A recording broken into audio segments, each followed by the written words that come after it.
the landscape of crypto will look a lot different, because for now we're sort of the redheaded stepchild of crypto, right? Right. Even against Justin Sun? I don't know, sir. I mean, he might got us beat on that one. Yeah, well, you never know. I think that's a fair point, but I think Justin Sun gets actually treated better than Richard. Yeah. Even though he's probably arguably one of the worst people in the world.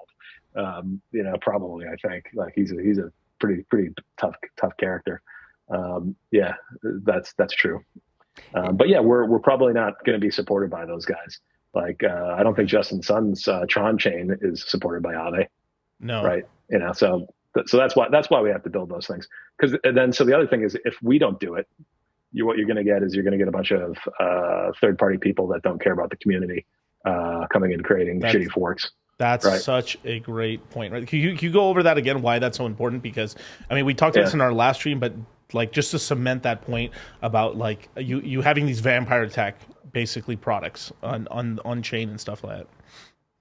Yeah, well, they will basically just show up and they'll keep all the equity, and then they'll dump the token on you guys, right? They probably won't take the time, the effort to spend $100,000 to get it audited twice, especially if it's already code that's been audited before, right? They're probably not going to care about all the risk stuff that I like to talk about.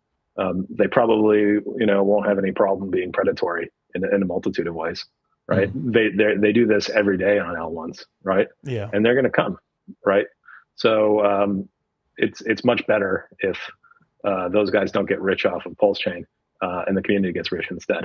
Yeah, and these are very profitable protocols.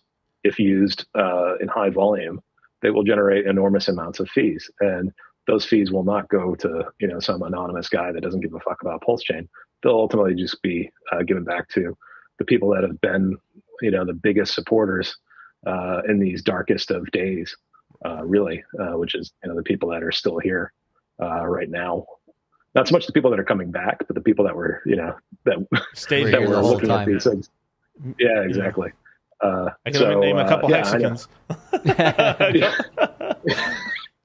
Guys in clown makeup, that kind of stuff. But I think it's wonderful that the community is going to be the big beneficiary of it. Because if you think about who gets really rich in crypto, usually it's the guys that own these types of tools. Yeah. Like CZ has the analog CEX version of all these tools. He's got leverage trading. He's got a DEX.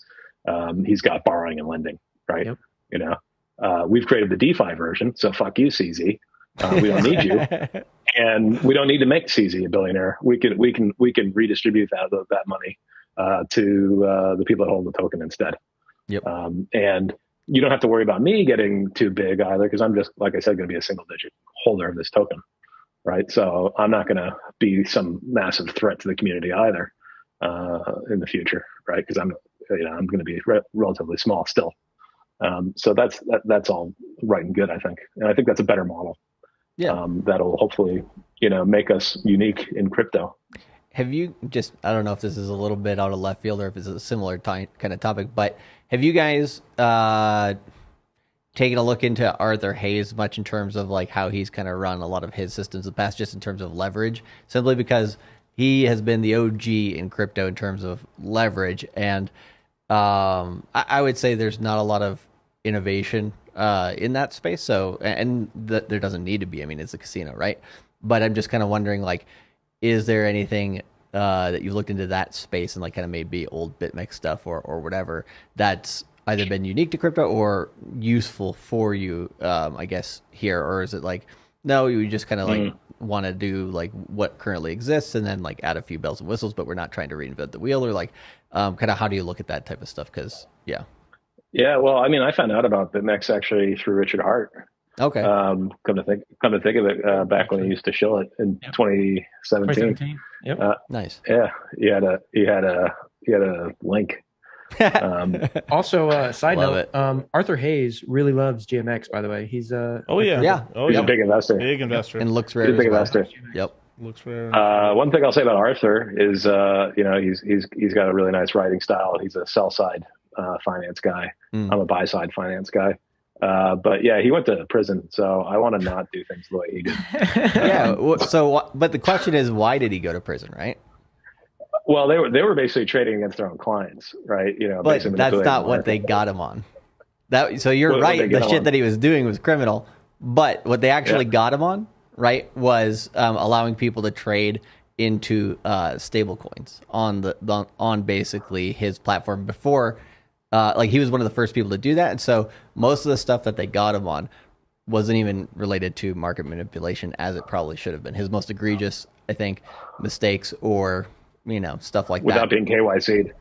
Yeah, exactly. Allowing people to basically turn their dollars in without being KYC'd. Exactly. So the KYC portion is what they really care about, right? And so on the DeFi side, right, like I know I won't necessarily name platforms, but stuff like Uniswap essentially, right, has gotten under a lot of scrutiny under the law for those reasons when they're like dealing with U.S. customers, right?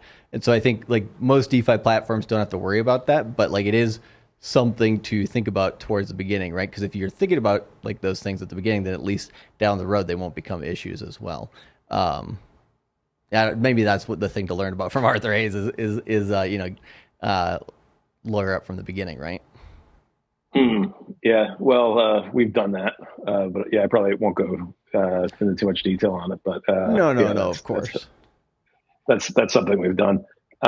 Good. And yeah, we're going to be a decentralized DeFi platform. So once this thing's up and running, it's not really up to us to control it, right? It's all code.